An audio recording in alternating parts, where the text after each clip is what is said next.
I am talking to you, Mr. Former Zero. Listen to me right now. It's all going to work out. Fact. And all problems have a worse before date. Trust me, you couldn't have done anything differently. I'm going to punch you in the face for £1,000. How many punches would you have?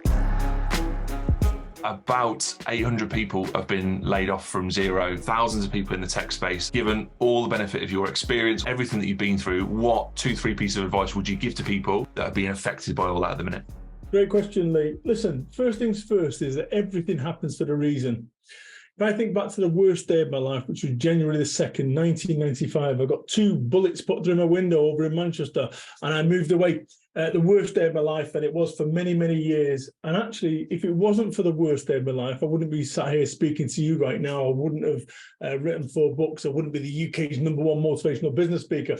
So everything happens for a reason, and you've got to recognize that, you know, sometimes the shitty stuff makes no sense at the time until it's in your rearview mirror. I would not change one single thing that's happened in my life. Nothing. Also, I'm going to give you another date in my life, which was the 17th of December, 2004.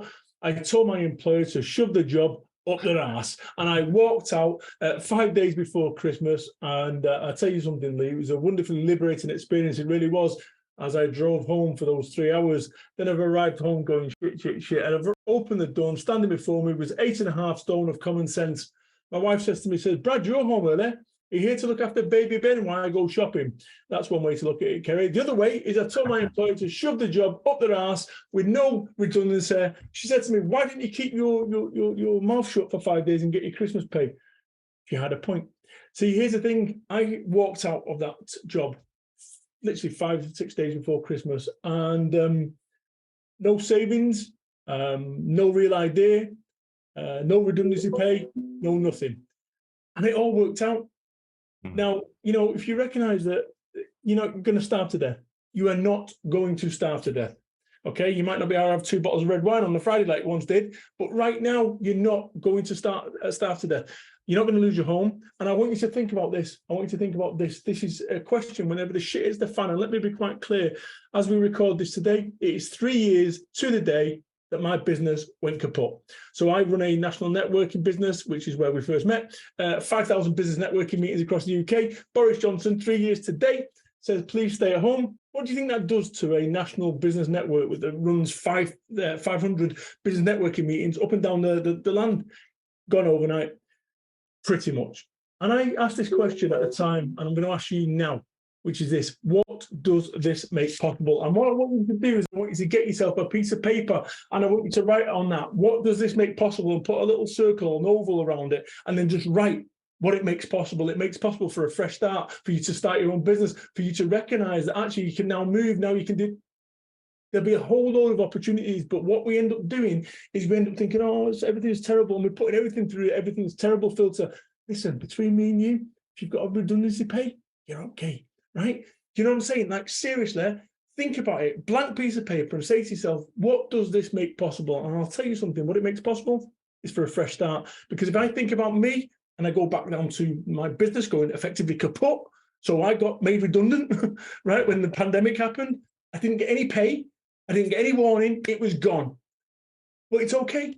And this is what I need you to recognize and understand, that everything works out just the way it should be. And what I want you to do is I want you to stop panicking. I want you to stop flapping and think about this almost like a plane. You're on a plane, and all of a sudden on the cockpit, a warning light comes on, says engine malfunction, eject, eject, eject. If you or I were in that, we'd go, a fighter pilot. A test pilot, what's their job? Their job is to stay with that plane, and that's what I want you to do. I don't want any panicking. Don't want any panicking. I want you to hold on to that yoke, and I want you to recognize this.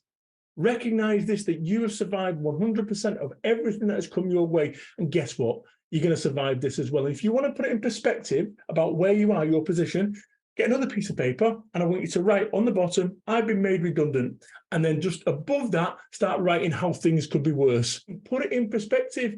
This is not life and death. You will find a way. You always have. You always will. You've talked quite a bit about your low points and how you sort of dragged yourself up by the collars. That famous picture with you and Terry, isn't there? Oh, yeah. Are those the sort of steps that you took to really dig deep and find a way to carry on and sort of take that first next step forward again? Great question. So that list that I was talking about there, where you put it on the bottom and thing, you will then look at the top of that list and go, actually, things ain't so bad, right? You just keep going how things could be worse, medical, family, whatever, right? Okay. So all of a sudden you go, things are not so bad. And that's what you've got to do. You've got to reframe. Look, here's the thing. If I was to give you a hot cold, red hot cold, you'd let go of it straight away. But in life, we hold on. What happened there was wrong. I wish I should have stopped, right? You've got a red hot cold. The longer that you hold on to it, the more pain it's going to give you. Yeah. So the sooner you let go of it, doesn't mean it's nice, doesn't mean you enjoy it. It means you accept it. Look, having 0 on your CV is pretty powerful stuff. Okay, so regardless of whatever happens, that's not your fault. And I think there's a time and place in situations like this where we kind of blame ourselves or think we could have done things differently. Trust me, you couldn't have done anything differently. This global pandemic is one of the reasons that this thing's caused it. So in answer to that question, yes, I recognize that you can't skip the steps. In order for you to get to where you need to be, you start at step 1, 2, 3. But what ends up happening is people want to jump to the top. It doesn't work like that. It's going to take you a little bit of time. Look, let me be quite clear.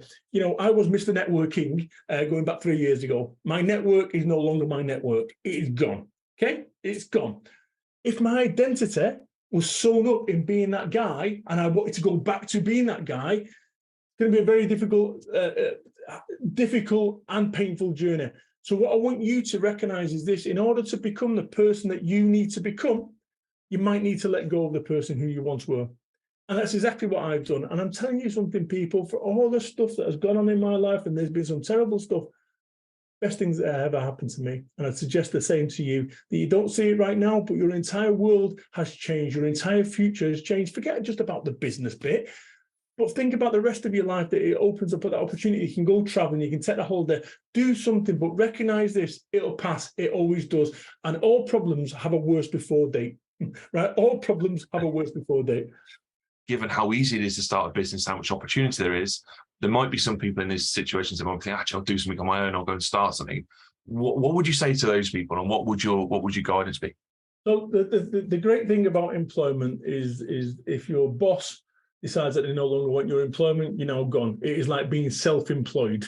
That's the reality of it. But it's, you know where you stand, right? You don't know where you stand. When you run your own business, you know where you stand. Truth, fucking skin, get used to it.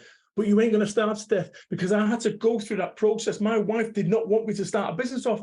Guess what? You know, the reason I did it is I was delivering pizzas to keep my business afloat in the early days. And I remember promising baby Ben, who's no longer a baby, that I'd take him for a once-in-a-lifetime holiday to Disney. And I was delivering pizzas at £5.90, and people... Let me tell you something. That once-in-a-lifetime holiday, I've taken 14 times now.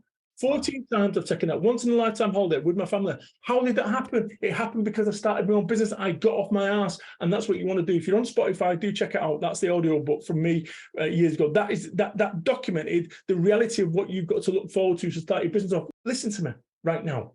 I started my business off, and just to let you guys and girls know, I don't have a single qualification to my name, not one. I have no degree, no and you might have clocked me. I was headlining at Xerocon, right? So how did that happen? It happened because of this. This is your biggest chance of success. This is your biggest chance of failure. Look, your identity is not wrapped around having a job. Your identity is wrapped around you. That's what you need to recognize. This is about you right now and the steps that you're making. Look, every single decision I've ever made in my entire life, and every single decision that Lee's ever made in his entire life, has brought us here together. A chance conversation 11 years ago brings us together. I am talking to you, Mr. Former Zero. Listen to me right now. It's all going to work out. Fact.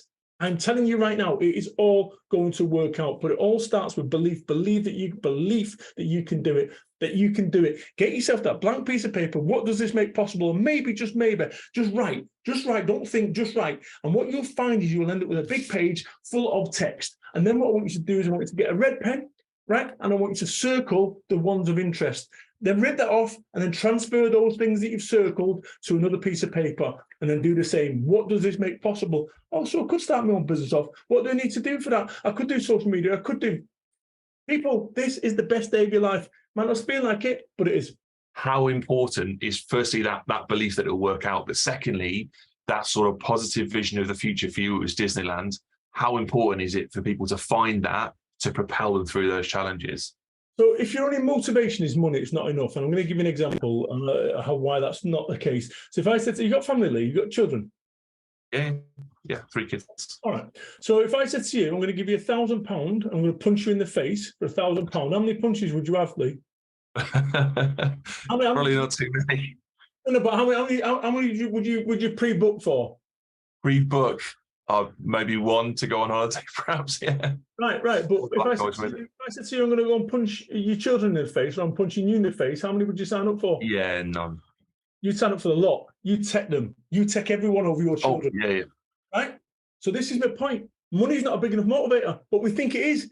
But somewhere along the way, what the leader said then is he would take 1 punch to go on holiday with his family, but he wouldn't take any beyond that. He'd be reluctant. However, if I said I'm going to punch your kids in the face or you, he'd sit there all day long getting punched in the mouth and he would never stop.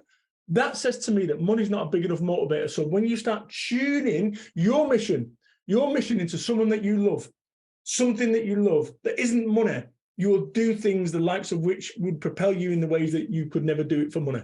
Put it in perspective. You have something one of the richest men in the world doesn't have, Steve Jobs. Right? You have it today, you have it tomorrow. And I'll put it in perspective once again. If I said to you, guess what? I can get you a job and I'm going to give you 10 times salary, right? But there's one condition. And you go, oh yeah, what's the condition? That you wouldn't survive beyond this year. Would you have the job? Of course not. Right? So put it in fucking perspective. You're going to be okay. You are going to be okay. You're going to be okay. But it all starts with belief that you can do it. Right, amazing. Thank you so much. And for anyone watching that, I suggest you go right back to the beginning and just watch that again because there's so much in there and we've got through it so quickly. But Brad, really appreciate your time, mate. Thank you so much. I think that's going to be invaluable for everyone watching. Well, Lee, listen, once again, I've been through this thing. I've been made redundant 2-3 times, and that was the reason I started my own business off. I got bored getting made redundant. If anyone's interested, do check out workwithbrad.biz, all the links that you need from there, all right?